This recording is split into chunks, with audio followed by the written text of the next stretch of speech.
But the truth is, we haven't had the best preparation. আমরা অবশ্যই চেষ্টা করব যে উজবেকিস্তানের সাথে ভালো কিছু করা। প্রথমবারের মতো এএফসি নারী এশিয়ান কাপে অংশ নিতে যাচ্ছে বাংলাদেশ নারী ফুটবল দল। ইতিহাস গড়ার এই মঞ্চে খেলতে বৃহস্পতিবার রাতেই অস্ট্রেলিয়ার উদ্দেশ্যে রওনা হওয়ার কথা আফিদা খন্দকারদের। শক্তিশালী প্রতিপক্ষ গ্রুপে পড়লেও স্বপ্ন দেখছে বাংলাদেশের অধিনায়ক। আজ অনুষ্ঠিত সংবাদ সম্মেলনে ভালো করার বার্তাই দিয়েছেন তিনি। অন্যদিকে কোচ পিটার বাটলার সবাইকে বাস্তববাদী থাকার আহ্বান জানান। অস্ট্রেলিয়ায় আগামী 1 মার্চ থেকে শুরু হতে যাওয়া আসরে বি গ্রুপে বাংলাদেশের সঙ্গী চীন, উত্তর কোরিয়া ও উজবেকিস্তান। এর মধ্যে চীন 9 বারের চ্যাম্পিয়ন এবং উত্তর কোরিয়া 3 বার শিরোপা জিতেছে। 3 মার্চ চীনের বিপক্ষে ম্যাচ দিয়ে টুর্নামেন্টের যাত্রা শুরু করবে লাল সবুজের প্রতিনিধিরা।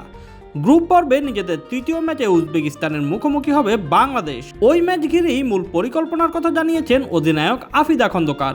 প্রথমবারের মতো যেহেতু আমরা যাচ্ছি এশিয়া কাপে খেলতে, তো অবশ্যই আমরা চাইবো যে ভালো কিছু করতে, মাঠে আমরা আমাদের সেরাটা দিয়েই খেলবো।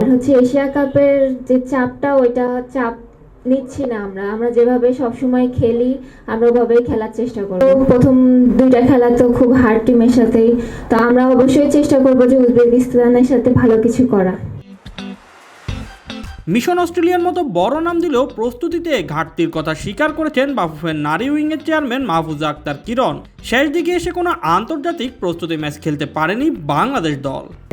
জাপানের সাথে আমি রেডি করেছিলাম, কিন্তু জাপান আমাদেরকে যে সময়টা দিয়েছিল নভেম্বর, সেটাতে তখন ওরা মাইনাস টেম্পারেচারে থাকে, যেখানে আমাদের মেয়েরা অভ্যস্ত না।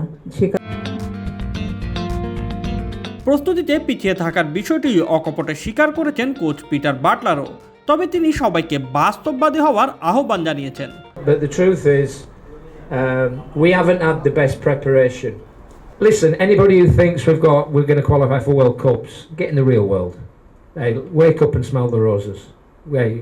Hey, let's take it one step at a time, and let's not like I said, our visions of grandeur, thinking, oh, we're going to qualify for the World Cup. We only have to beat Uzbekistan. Football doesn't work like that. It has its twists and turns.